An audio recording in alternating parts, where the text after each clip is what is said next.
Selamat malam, saya mahasiswa dari Universitas Pembangunan Indonesia. Perkenalkan, nama saya Frelicia Budiman, jurusan Pertanian Agribisnis. Di sini saya akan membahas materi singkat tentang definisi perilaku biaya. Yang pertama, di sini ada pengertian akuntansi manajemen. Akuntansi manajemen adalah sistem akuntansi di mana informasi yang dihasilkannya ditujukan kepada pihak-pihak internal organisasi seperti manajer keuangan, manajer produksi, manajer pemasaran, dan sebagainya pengambilan keputusan. Akuntansi manajemen merupakan alat untuk mengidentifikasi, mengumpulkan, mengukur, mengklasifikasikan, dan melaporkan informasi yang bermanfaat bagi pengguna internal dalam merencanakan, mengendalikan, dan mengambil keputusan.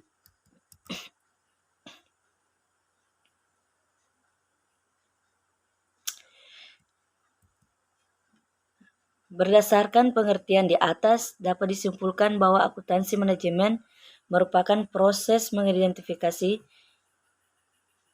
mengukur, mengakumulasi, menyiapkan, menganalisis, dan mengkomunikasikan kejadian ekonomi di mana informasi yang dihasilkan dapat membantu manajemen dalam pengambilan keputusan untuk mencapai tujuan perusahaan.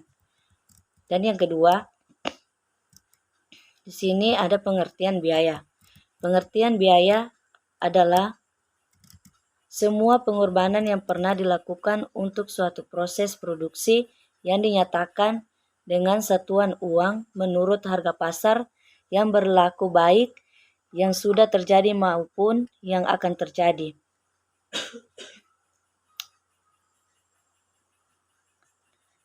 Informasi mengenai biaya perlu diperhatikan oleh setiap perusahaan karena digunakan dalam penetapan harga, efisiensi, penggunaan sumber daya, dan bahkan evaluasi tentang lini produk yang paling menguntungkan.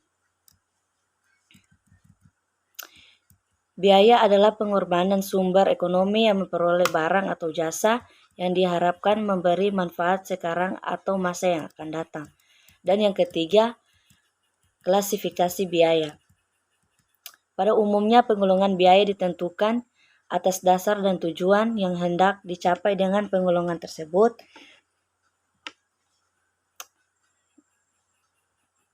Penggolongan tersebut menurut Sirigar mengklasifikasikan biaya sebagai berikut. 1. Hubungan biaya dengan produk. Berdasarkan hubungannya dengan produk, biaya dapat digolongkan menjadi 2, yaitu biaya langsung dan biaya tidak langsung. Dan yang kedua, hubungan biaya dengan volume kegiatan. Berdasarkan hubungannya dengan perubahan kegiatan ini, biaya diklasifikasikan menjadi 3, yaitu 1. Biaya variabel, yang kedua biaya tetap, dan yang ketiga biaya campuran.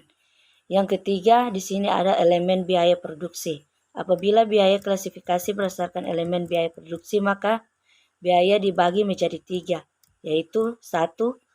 Biaya bahan baku, yang kedua biaya tenaga kerja langsung dan tidak langsung, dan yang ketiga biaya overhead pabrik. Dan yang keempat di sini ada fungsi pokok perusahaan. Berdasarkan fungsi pokok perusahaan, biaya dapat diklasifikasikan menjadi 3, yaitu biaya produksi, yang kedua biaya pemasaran, dan ketiga biaya administrasi.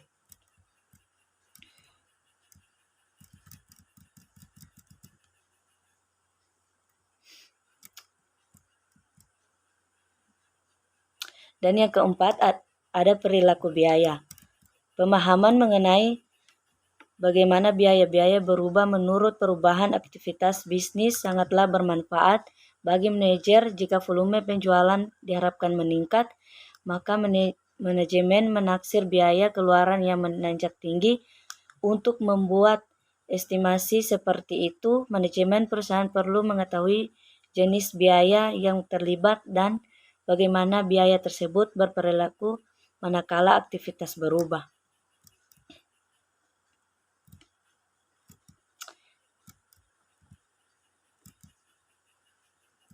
Dan yang kelima, ada metode perilaku biaya dan cara menghitung.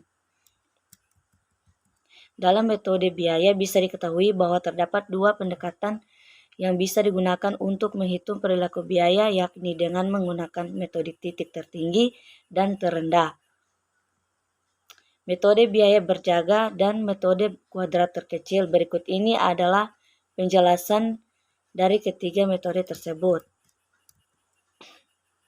Yang satu, metode titik tertinggi dan terendah. Untuk bisa memperkirakan fungsi biaya, maka analisa biaya di dalamnya harus bisa dilakukan dengan cara tingkat kegiatan yang paling tinggi nilainya, yang mana cara tersebut akan membandingkan tingkat kegiatan terendah di masa lalu. Yang kedua, metode biaya berjaga. Metode yang dilakukan dalam hal ini akan memanfaatkan perhitungan pada biaya yang tetap harus dikeluarkan meskipun perusahaan tutup untuk sementara waktu. Dan yang ketiga, metode kuadrat terkecil. Untuk menggunakan metode ini diperlukan hubungan antara biaya dengan volume aktivitas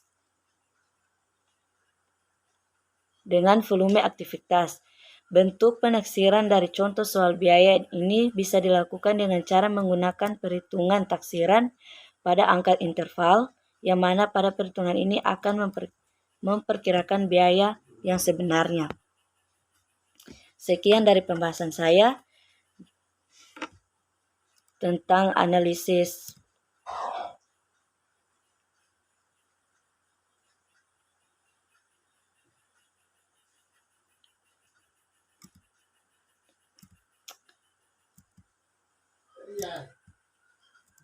tentang definisi perilaku biaya. Dan untuk adik-adik yang sedang mencari perkuliahan, marilah bergabung dengan kami di Universitas Pembangunan Indonesia dengan akreditas B. Terima kasih.